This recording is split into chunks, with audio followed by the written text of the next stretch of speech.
How to be top sales in Vietnam.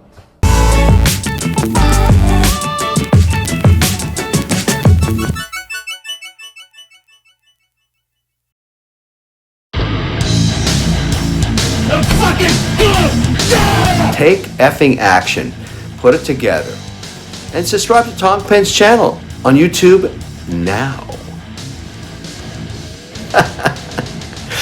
Yeah, I like it. It's crazy.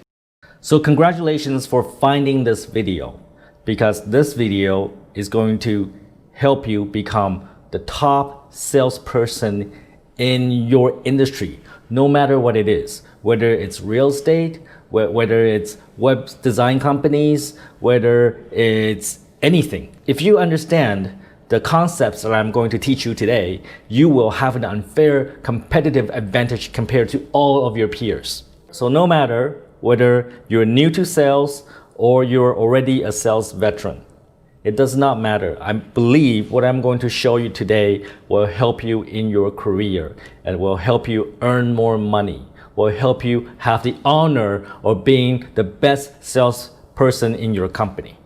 Because like I said, very few people in Vietnam that I have encountered understand what I'm about to teach you. So first of all, why are you in the sales profession? Right? A lot of people say, oh, they want to join a company because of the environment, because they want a stable job, because of whatever reason. Those are all the wrong reasons. The reason why you're in sales is because you want to make money.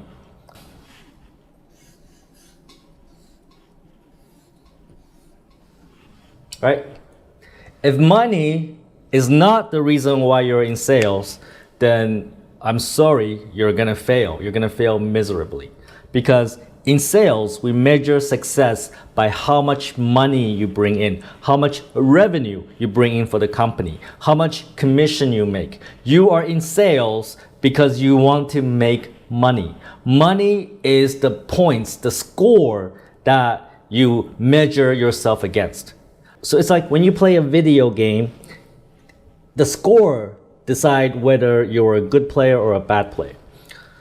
When you are in sales, it's how much money you make that determines whether you're good sales or bad sales. It's not about how many calls you make. It's not about how many people you meet. It's not about how hard you work. It's about how much money you bring in. That determines whether you're a good or bad salesperson. So if you don't have the love of money, if you don't want to have abundance of money, then I'm sorry to say that you are not going to be successful in sales. Salespeople are also very competitive, right? Salespeople like to win. So if that competitiveness is not within you, if you don't feel like competing with other people, if you don't feel like being able to score that deal, closing that deal, making that customer pay, if you don't have that desire, then sales is also not for you. All right? Be a school teacher. Go to a coffee shop. Go work at a coffee shop. Maybe that's a better career choice for you, not sales.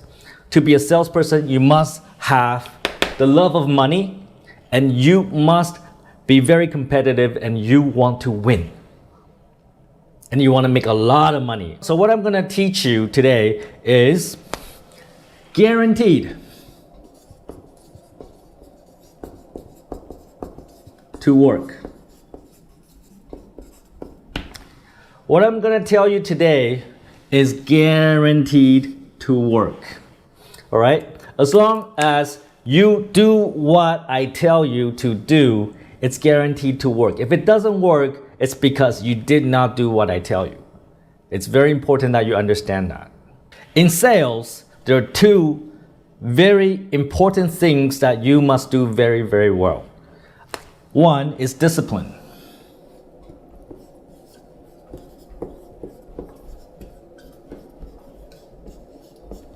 And two is attention to details.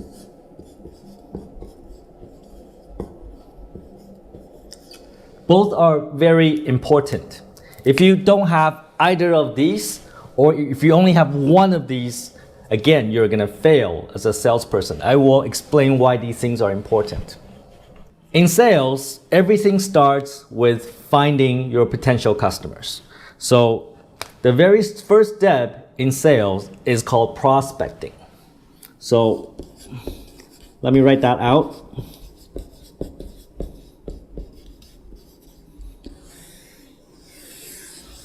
Prospecting is finding customers, finding potential customers. So depending on what industry you're in, there are many different ways to find your potential customers. But in Vietnam, there are many ways to find businesses that may be interested in your product.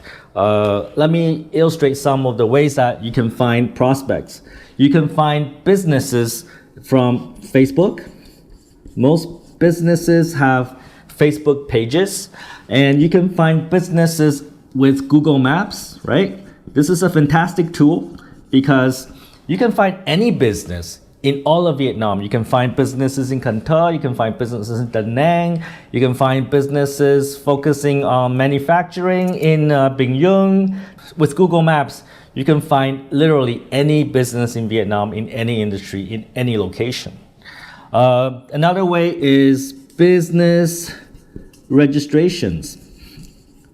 So Vietnamese businesses are registered with the government, and that information is publicly available on the internet. You can Google company information. There are multiple websites that you can find company data. You can find the company name, the owner, the phone number, the address, what industry, what business lines they're in. All that information is available to you. There are also business directories like Yellow Pages. So I'll put down Yellow Pages here. Even though I say Yellow Pages, there are many other business directories that you can find online. Some of them focus specifically on certain business sectors. For example, there are directories that focus on import-export in Vietnam. So you can find those directories. Another way to find potential businesses, again, depending on what you sell, is to go direct, right? So you can go to businesses by knocking on their door, or you can go to an office building and just go through the floors to meet different businesses. It's called direct, right? So we have many different ways to find potential customers. So once you find those customers, you need to make initial contact, right? So the next step is called contact.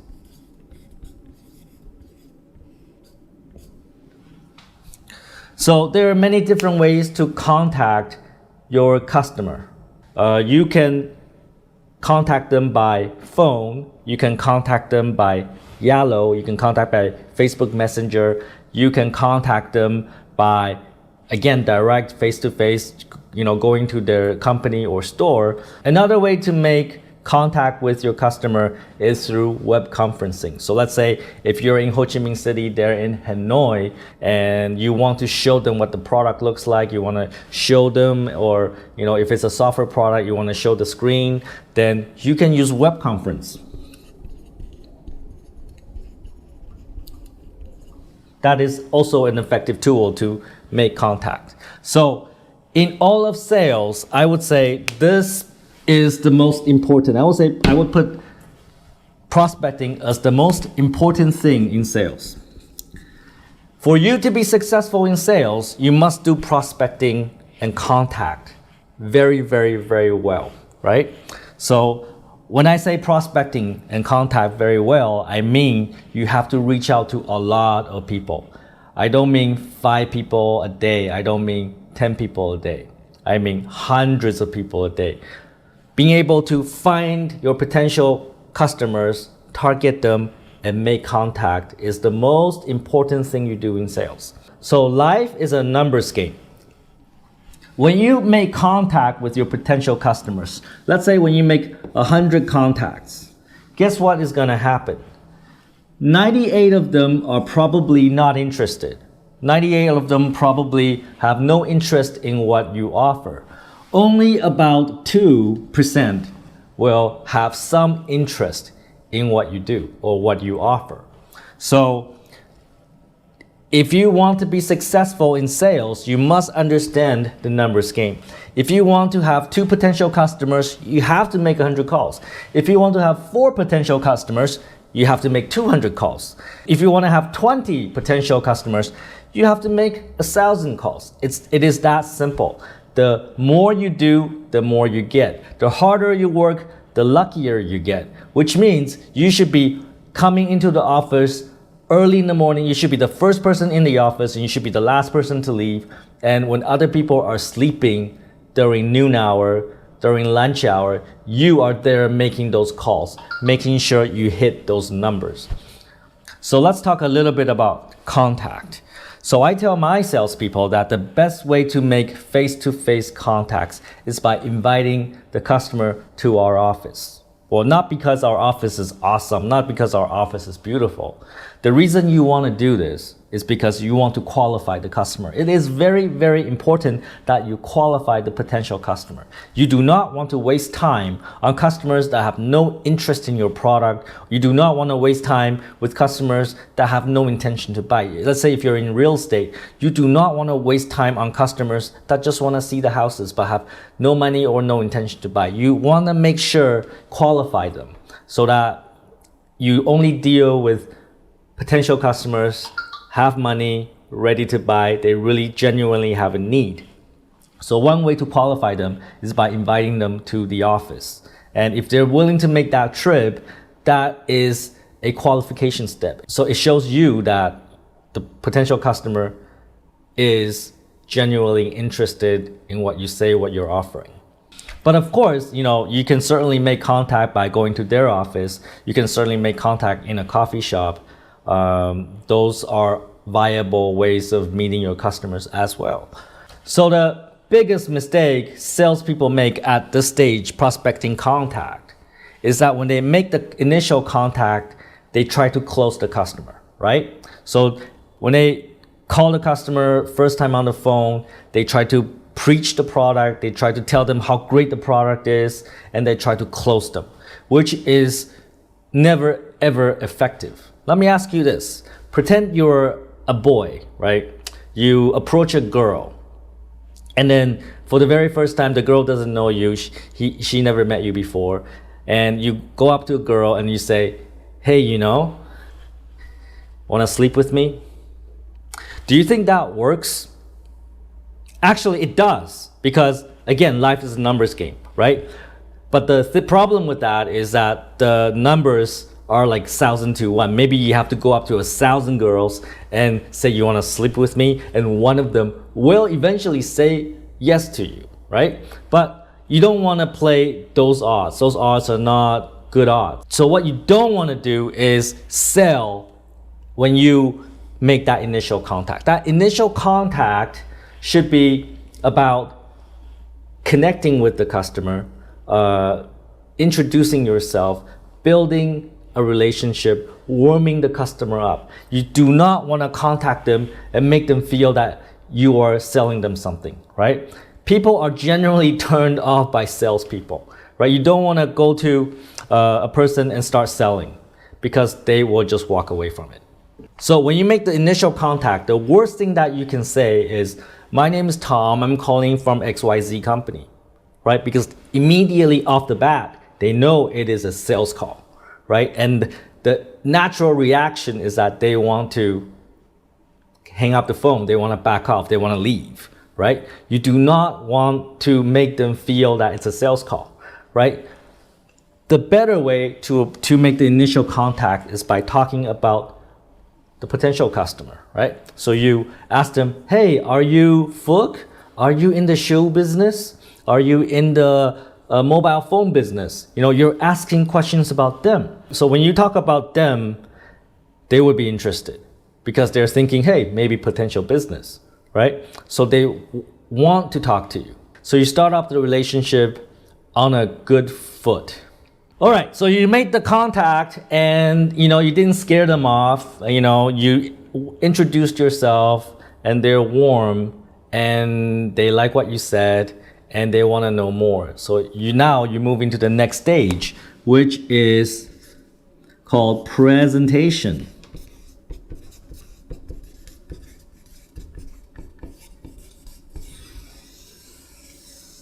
right? Presentation. Presentation is when you actually tell the potential customer why your product is good, right? Your value proposition, what your product can do, what your service can do, how you can help the customer. But the biggest mistake people make here is salespeople like to yap. Salespeople just like a machine gun, right? Just start talking, my product is the best, my product can do this, my product can do that, my product is the best in the industry, our company has been in business for 10 years. You know what? Nobody gives a shit, right? Nobody gives a shit about that. Like, when you do that, again, the potential customer is gonna cool off. Because again, nobody likes to be sold to. So that is the biggest mistake that salespeople make when they do presentation. They go into the customer office, they open up their laptop with a PowerPoint presentation, and they sell. And that is one way to lose that potential customer, because you don't even know why they are talking to you in the first place. A good salesperson actually use the ear, not so much the mouth. They use the ear more than they use the mouth. A good salesperson, when they do a presentation, they continue to ask the potential customer questions. So, are you currently online? What are your business challenges? How are you planning to grow your sales? Let's say you're in real estate. Some questions you could ask are like, how big is your family? How big is your company? Why do you want to stay close to the airport? Are there any reasons why being close to the airport is important to you? So you're asking these questions, you're trying to understand what the prospect want, right? So once you understand what the prospect want, right, you can focus on how to solve their problems with your products and services, right? Now you can, it's like you aim with an arrow and then you hit it bullseye, right? So it's like when you don't know what the customer problems are, you're shooting blind. You don't really know what they need or what they want. You're just saying one thing after another, but it's probably a miss. You probably missed everything that they need. Maybe you're saying, my product can do this, but they don't care, right? You want to focus on their problem. You must focus on their problem, right? They will tell you their pain point, where they're hurting, what they need to solve their problem, and you just need to focus on their problems. And that will help you close that deal. So presentation, find out from the potential customer what their problems are and focus on those problems. Give them solutions. So again, I want you to pretend that you are a boy and you're chasing this girl, right? You met her, you made initial contact, she showed that she kind of likes you, and then you go into the presentation, right? And then that's when you guys go into a coffee shop to get to know each other better. Imagine you say to the girl, I'm the best, I have a fast car, I have beautiful motorbikes, and you know what, my dick is really hard and long and fat, and I can do it all night long, right? Imagine you say that to the girl, right? Do you think that is a good presentation? No, it isn't. So what would be a good presentation when you talk to the girl? Hey, nice shirt. What do you want to do with your life? What do you do on weekends? Like you're asking questions, right? You're trying to understand her, right? Not like telling them that, you have big dick, right? That's not the way to win the girl's heart. Same thing with, potential customers. You don't have to outsell. You don't have to sell so hard. The first thing you need to do is understand what they need. After the presentation is done, more often than not, the prospect is going to say, I need to think about it. I need to ask my wife. I need to ask my boss. I need to, they want to delay their decision making, which is normal, right? Because most customers don't buy on the first call. Well, they don't buy on the second call. You gotta warn them out. You cannot sell immediately. So you need to go to the next stage, which is called follow up.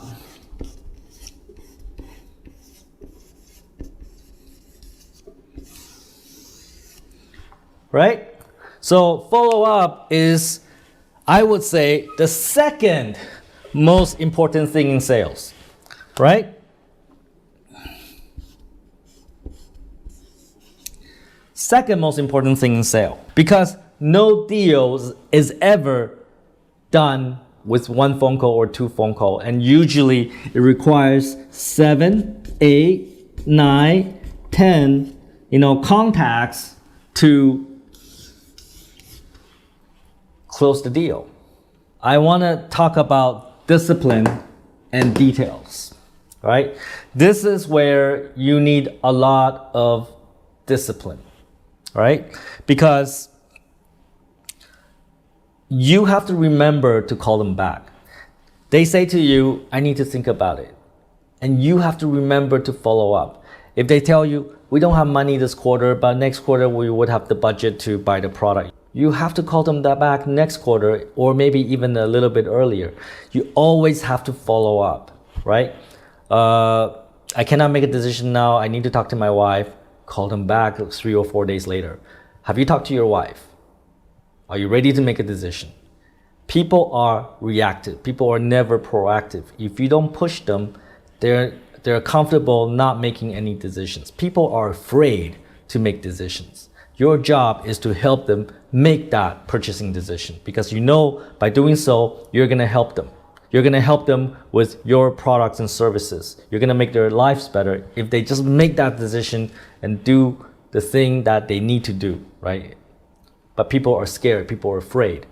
That's why there are salespeople. Our jobs are to help people make decisions, right? And sometimes you need to follow up a lot to make that decision, and that requires discipline. You have to follow up continuously, and you need to have attention to details, right? So when you follow up the customer, you have to remember everything they said before, right? You cannot call them back and say, well, Mr. Fook, I remember I have to call you back, but I don't remember what we talked about.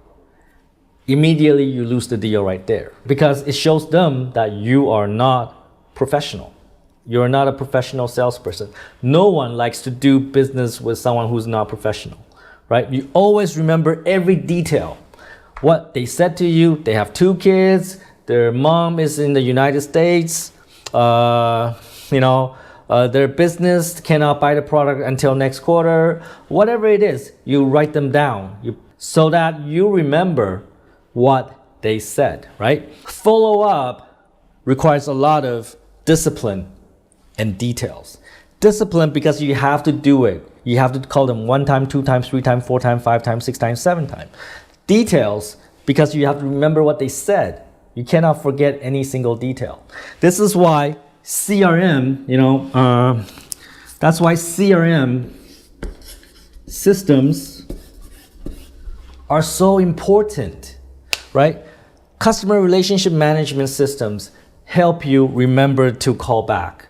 They have alert features that remind you to call customer back. CRMs allow you to put details of every conversation into the customer record. The CRM systems in my company, for example, even records every phone call.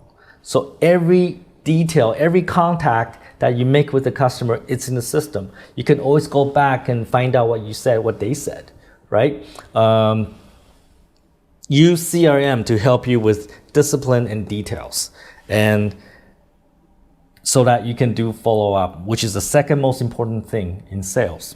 After many follow-ups, after talking to the prospect 7, 8, 9 times, you guys build a relationship, they start trusting you, and they finally understand that your product services help them with their problem, and they're ready to buy the product, right? Because you convince them your solution can help them with their problem, and at that point, they don't even care about the price. They know your solution is exactly what they need to solve their pain point. They don't care about the price anymore. And you sign a contract, and it's at the end of that relationship? The answer is, of course, no, because a lot of the salespeople don't understand the next step, which is you always ask for referrals, right? So you understand how hard it is to do prospecting and contact, right? Because we said this is numbers game. You make 100 calls, maybe you get 2 potentials.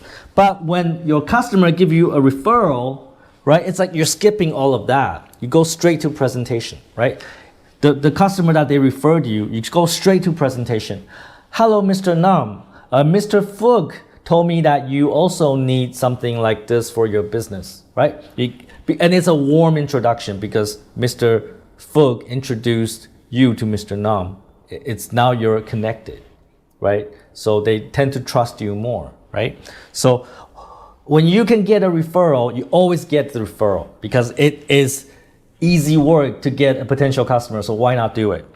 If you are professional and you've dealt with the customer professionally and they like you, when you ask them for referrals, they will give you the referral, right? So don't overlook this step. Always ask for referrals. You can increase your sales performance maybe double just by doing this step, because if you get a referral from every customer you closed, you know, that's double the performance. So why not do it? And after referral, and again, this is a step that a lot of salespeople miss, which is customer relationship management. Let's call it customer maintenance, all right? So after you sign the contract, you got the referral, now you need to fulfill your product or services. Your company or you need to deliver what you promised them, whether it's web design, whether it's, you know, giving them the key to the house or whatever. You need to give them what you promised.